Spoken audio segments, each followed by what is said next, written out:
আমরা আগের ভিডিওতে কবি মৃদুল দাশগুপ্তের ক্রন্দনরতা জননীর পাশে কবিতাটির প্রেক্ষাপট নিয়ে বিস্তৃত আলোচনা করেছি। কবি প্রসঙ্গ সংক্ষেপে আমরা উপস্থাপন করেছি। এখন কবিতাটির প্রতিটি চরণ ধরে ব্যাখ্যা বিশ্লেষণ করব। কবিতার নাম ক্রন্দনরতা জননীর পাশে। ক্রন্দনরতা অর্থাৎ কাঁদছে এমন যে নারী, তাকে বলে ক্রন্দনরতা। জননী মানে মায়ের, তাহলে ক্রন্দনরতা মানে কাঁদছে এমন মায়ের, জননীর মায়ের। এখন যদি না থাকি, সহানুভূতি প্রকাশ না করি বা সাহায্য করার জন্য মনের দিক থেকে প্রসারিত না হই, কেন তবে লেখা? কবিতা লিখে কি লাভ? কেন গান গাওয়া? কেন তবে সঙ্গীত পরিবেশন করা? কেন তবে আঁকা আঁকি? কেন বা ছবি আঁকা? এবার আমরা পুরো স্তবকটি ব্যাখ্যায় যাচ্ছি। কি না, কবি বলছেন ক্রন্দনরতা জননীর পাশে এখন যদি না থাকি, কেন তবে লেখা? কেন গান গাওয়া? কেন তবে আঁকা আঁকি? অর্থাৎ কবি সাহিত্যিক, যারা কবি সাহিত্যিক, তারা সাধারণ মানুষের চেয়ে অনেক বেশি সংবেদনশীল, অনেক বেশি মননশীল মানুষ। তাদের সুদূর প্রসারী দৃষ্টিতে মানব জীবন, সমাজ, অতীত, বর্তমান, ভবিষ্যতের সম্পর্কে অনেক কিছু দৃশ্যমান হয়ে ওঠে। তারা, আমরা সাধারণ মানুষ, সাধারণ ঘটনাকে যেটা সাধারণ হিসাবে দেখি, তারা তার মধ্যেই অসাধারণত্ব খুঁজে পান। তাদের লেখনীতে সে অসাধারণত্ব ফুটে ওঠে। এখানেও কবি বলছেন যে ক্রন্দনরতা অর্থাৎ কাঁদছে এমন নারী অর্থাৎ জননী, তার পাশে যদি না থাকি তাহলে আমার লেখালেখি কেন? কিসের জন্য এই লেখালেখি বা আঁকা আঁকি? কবি মানুষের হয়ে, এখানে মানুষের হয়ে, মানুষের জন্যে, মানুষের কথাই বলবার চেষ্টা করেছেন।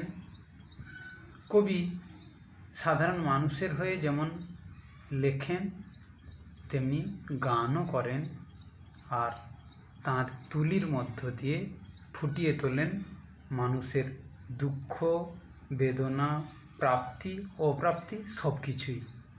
এখানে কবি দুঃখী মায়েদের ব্যথাদীর্ণ অন্তরের কাছে সহানুভূতি নিয়ে পাশে দাঁড়াতে চেয়েছেন। এবার দ্বিতীয় স্তবকে আমরা যাচ্ছি। নিহত ভাইয়ের শবদেহ দেখে নাই যদি হয় ক্রোধ, কেন ভালোবাসা? কেন বা সমাজ? কিসের মূল্যবোধ? তাহলে নিহত মানে যাকে হত্যা করা হয়েছে, নিহত। শবদেহ মানে মৃতদেহ। ক্রোধ রাগ, মূল্যবোধ প্রাপ্য মর্যাদাবোধ। এবার কবি কি বলছেন যে নিহত ভাইয়ের শবদেহ দেখে, ভাইয়ের মৃতদেহ দেখে যদি নাই যদি হয় ক্রোধ, ক্রোধ যদি না হয়, অর্থাৎ ভাইয়ের মৃত্যু দৃশ্য দেখে যদি আমি নির্বিকার থাকি, আমার মধ্যে কোনো প্রতিক্রিয়া দেখা না দেয়, আমার মধ্যে যদি ক্রোধ আমার মধ্যে জাগ্রত না হয়, প্রতিহিংসা জাগ্রত না হয়, তাহলে কেন ভালোবাসা? কেন বা সমাজ? কিসের মূল্যবোধ? তাহলে আমি যে ভাইকে ভালোবাসি, সেই ভাইয়ের প্রতি ভালোবাসার বহিঃপ্রকাশ ঘটবে কিভাবে? ভাইয়ের মৃতদেহ দেখে আমি যদি নির্বিকার থাকি, তাহলে তার প্রতি ভালোবাসা কখনো প্রস্ফুটিত হবে? সমাজের প্রতি দায়বদ্ধতা, সমাজের প্রতি যে মূল্যবোধ সেটা জাগ্রত হবে। নিহত ভাইয়ের শবদেহ দেখে মনে ক্রোধ জাগাটাই স্বাভাবিক। মানুষ সমাজবদ্ধ জীব। সহাবস্থানের পারস্পরিক সহাবস্থানের মধ্য দিয়ে ভাবের আদান প্রদানের মাধ্যমে মনের নৈকট্য বাড়ে, আর সেখান থেকেই তৈরি হয় সম্পর্কের টানাপোড়েন, জেগে ওঠে ভ্রাতৃত্ববোধ, অসময়ে বন্ধু হয়ে ওঠে প্রত্যেকে।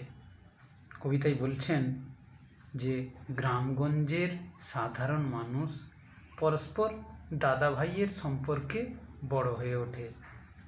সেখানে কারো অন্যায়ভাবে মৃত্যু ঘটলে বা কাউকে হত্যা করা হলে তার পাশে শুধু দাঁড়ানো নয়, হত্যাকারীর প্রতি প্রতিশোধ স্পৃহা জাগ্রত হবে, এটাই তো স্বাভাবিক।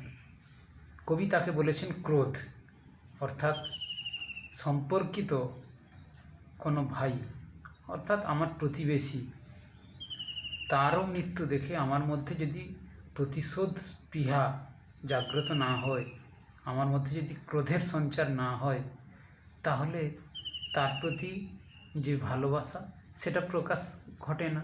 তাহলে এই ক্রোধটাই হচ্ছে ভালোবাসার লক্ষণ। নিহত ভাইয়ের শবদেহ দেখে যে স্বাভাবিক ক্রোধ, প্রতিশোধ স্পৃহার বহিঃপ্রকাশ, এটাই হচ্ছে ভালোবাসার লক্ষণ। বিচারবোধ সম্পন্ন মানুষের এটাই হচ্ছে স্বাভাবিক প্রতিক্রিয়া। কবিরও সেই প্রতিক্রিয়াই ব্যক্ত হয়েছে কবিতায়।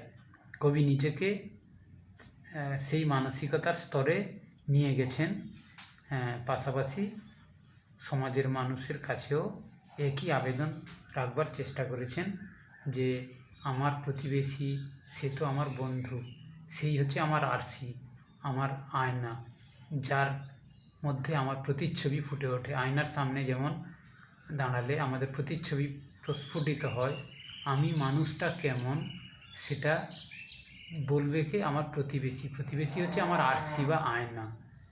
আর সেই প্রতিবেশী সে যদি খুন হয়ে যায়, তাহলে তার প্রতি আমার যে ভ্রাতৃত্ববোধ তার বহিঃপ্রকাশ ঘটে কিভাবে? আমার ক্রোধের মধ্য দিয়ে, আমার প্রতিশোধ স্পৃহার মধ্য দিয়ে। তাহলে এই গেল দ্বিতীয় স্তবক। এবার তৃতীয় স্তবকে যাব। তৃতীয় স্তবকে কবি কি বলছেন? যে মেয়েটি নিখোঁজ, ছিন্ন ভিন্ন জঙ্গলে তাকে পেয়ে আমি কি তাকাবো আকাশের দিকে বিধির বিচার চেয়ে? কি বলছেন?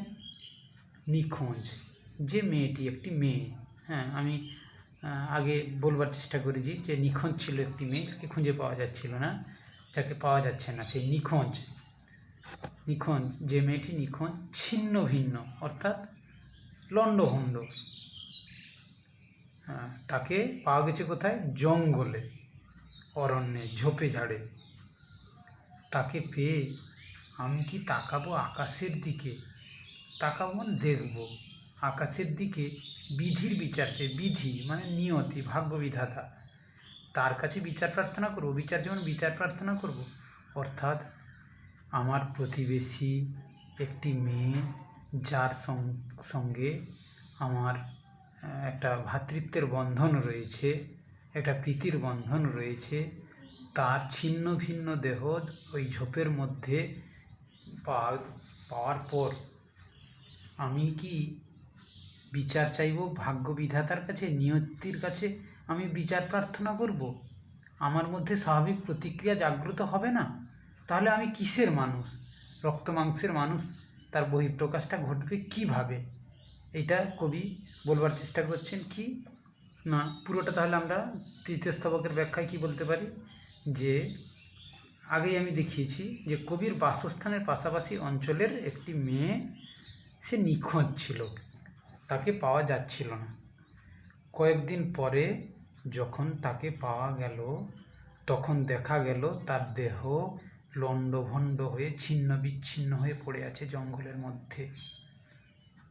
এই ঘটনা দেখার পর তার প্রতি যেমন সহানুভূতি, সহমর্মিতা প্রস্ফুটিত হয়েছে, ঠিক তেমনিভাবে যে বা যারা এই মেয়েটির এই অবস্থার জন্য দায়ী, তাদের জন্যে কবি ক্রোধে ফেটে পড়েছেন। তার বহিঃপ্রকাশ তিনি ঘটানোর চেষ্টা করেছেন তার লেখনীর মধ্য দিয়ে। তার তুলির টানে তিনি তাকে ফুটিয়ে তুলবার চেষ্টা করেছেন। তার লেখনীতে ফুটে ওঠা চিত্র, এই চিত্র এটা কোনো কল্পনা নয়। তিনি যে এই চিত্রটা ফুটিয়ে তুলবার চেষ্টা করেছেন, প্রতিবেশী মেয়েটির ছিন্ন ভিন্ন দেহ দেখে ফুটে ওঠা চিত্র, এটা কোনো কল্পনা নয়। এটা কল্পনার জালে বোনা কোনো ঘটনার প্রকাশ নয়। এটা হচ্ছে বাস্তবেরই এক মর্মান্তিক চিত্র, বাস্তব জীবনের একটি মর্মান্তিক সত্য ঘটনা। কবিতাই সামাজিক সত্তার উপলব্ধিতে সেই নিখোঁজ মেয়েটির পরিবারের প্রতি সমব্যথী হয়েছেন, সহমর্মিতা জানিয়েছেন তার জননীকে, সহানুভূতি সহমর্মিতার বন্ধনে আবদ্ধ হওয়ার চেষ্টা করেছেন। সেই ক্রন্দনরতা যে মায়ের কোল খালি হয়ে গেল, যে মা তার সন্তানকে হারালো, তার পাশে থাকবার, তার প্রতি সহমর্মিতা ব্যক্ত করবার চেষ্টা করেছেন কবি। এটা যেমন একটা দিক, তেমনি অন্য দিক থেকে অন্যায়ভাবে প্রতিবাদের কণ্ঠ রোধ করতে এই নৃশংস হত্যাকাণ্ড যারা ঘটিয়েছে এবং অমানসিক নির্যাতনের শিকার হয়েছে যে মেয়েটি, তার জন্য কবি তার প্রতিকারের জন্য কবি বিধির বিচার চাইতে পারেন না। তিনি ভাগ্য বিধাতার কাছে বিচার প্রার্থনা করতে পারেন না, বরং তিনি কি করেছেন না, তিনি দরবার করেছেন তার বিবেকের কাছে দরবার করেছেন যে আমি এর জন্যে বিধির বিচার চেয়ে নিশ্চুপ থাকতে পারি না। আমি বিধির বিচার না চেয়ে আমার বিবেকের কাছে আমি প্রশ্ন তুলতে চাই। এইবার শেষ স্তবকে আমরা আসছি। আমি তা পারি না। কি পারি না? ওই বিধির বিচার চেয়ে, ভাগ্য বিধাতার কাছে এই অন্যায়ভাবে যে নিহত হয়েছে মেয়েটি, পাশবিক অত্যাচারের শিকার হয়েছে যে মেয়েটি, যাকে অকালেই কুঁড়িতেই এই পৃথিবী ছেড়ে চলে যেতে হলো, তার জন্যে, তার প্রতিকার চেয়ে আমি বিধির কাছে বিচার চাইতে পারি না। বরং কি পারি? আমি তা পারি না, যা পারি কেবল সেই কবিতায় জাগে। অর্থাৎ আমি যেটা পারি সেটা আমার কবিতার মধ্য দিয়ে প্রস্ফুটিত হয়ে উঠতে পারে। হ্যাঁ, আমি তা পারি না মানে কবি বলছেন আমি নীরবে অন্যায় নিষ্ঠুর ঘটনাকে মেনে নিতে পারি না। আমি তা পারি না, আর নিষ্ঠুরতাকে, এই অন্যায়কে আমি মেনে নিতে পারি না। তাহলে তার জন্যে আমার যে বোধ, আমার যে স্বাভাবিক প্রতিক্রিয়া, সেটা প্রস্ফুটিত করতে চাই। সেটা জাগ্রত হয় কিসের মধ্য দিয়ে? জাগ্রত হয় কিসের মধ্য দিয়ে? কবিতার খাতায় বলিষ্ঠ ভঙ্গিতে প্রতিবাদের ভাষা হিসাবে তাই প্রস্ফুটিত হয়ে ওঠে। সেটা কি না, আমার বিবেক, আমার কবির বিবেক। এই বিবেক এখানে বারুদের কি বলছেন? আমার বিবেক আমার বারুদ। অর্থাৎ বারুদে যেমন অগ্নিসংকেত ঘটলে মুহূর্তের মধ্যে বিস্ফোরিত হয়, ঠিক তেমনি কবির বিবেকেও সেই যেমন বারুদ ঠাসা আছে। আর এই ঘটনা সে যেন তাতেই অগ্নিসংকেত করছে, যার মধ্য দিয়ে কবির ক্রোধ, কবির প্রতিশোধ স্পৃহা প্রস্ফুটিত হয়ে ওঠে। তাহলে আমরা পুরো যে চতুর্থ স্তবকটি, অর্থাৎ কবিতার শেষ স্তবকটি, সেটা বিস্তৃত আলোচনা করতে গিয়ে আমরা কী পাচ্ছি? যে কবি এখানে প্রতিবাদী। কবির লেখনীর মধ্য দিয়ে কবিতায় তার সেই বলিষ্ঠ প্রতিবাদ, কাব্যিক প্রতিবাদ প্রস্ফুটিত হয়ে উঠেছে। এখানে তিনি প্রচণ্ড মাত্রায় প্রতিবাদী।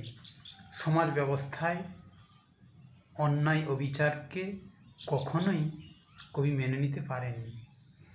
কবির প্রতিবাদের হাতিয়ার তাই এখানে কি হয়ে উঠেছে? কবিতা। এই যে অন্যায়ের বিরুদ্ধে প্রতিবাদের হাতিয়ার হিসাবে তিনি এখানে রচনা করেছেন কবিতা। তিনি চেয়েছেন, তিনি এই কবিতার মধ্য দিয়ে তাই বলবার চেষ্টা করেছেন বা বলেছেন তাঁর বিবেক জাগ্রত। তিনি কখনোই কৃষকের প্রতি অন্যায়, নিষ্ঠুরতা, নির্দয়তাকে মেনে নিতে পারেননি, আর পারবেনও না কোনো দিন। কবি নিজের বিবেককেই সামনে রেখে মানুষকে সঙ্গে নিয়ে আন্দোলনে যেতে চান। তিনি স্বার্থপরের মতো নিজের সুবিধা তো চাননি, বরং মানুষের হয়ে তাদের প্রতি অমানবিকতার, নিষ্ঠুরতার, হিংসার, উন্মত্ত কর্মের প্রতিবাদ করে কবিতায় প্রকাশ ঘটানোর চেষ্টা করেছেন।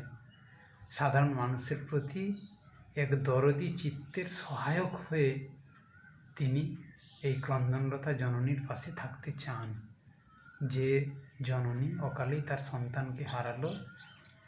তার প্রতি সহানুভূতির তার প্রকাশ করতে চেয়েছেন, তার পাশে থাকতে চেয়েছেন। আর এই ক্রন্দনরতা জননীর পাশে তিনি যদি না থাকেন, তাহলে তার এতদিনের যে সাহিত্য সাধনা, এতদিনের যে চিত্রাঙ্কন, লেখা, আঁকা, ছবি আঁকা, এসব তার কাছে নিজের কাছে নিষ্ফল মনে হয়েছে। তাহলে এই গেল ক্রন্দনরতা জননীর পাশে কবিতাটির মর্মার্থ, কবিতাটির বিস্তৃত অর্থ আমরা ব্যাখ্যা করলাম। আশা করি তোমরা এই ব্যাখ্যা থেকে তোমাদের মধ্যেও একটা উপলব্ধি, কবিতাটির ক্ষেত্রে তোমাদেরও একটা উপলব্ধি গড়ে উঠবে।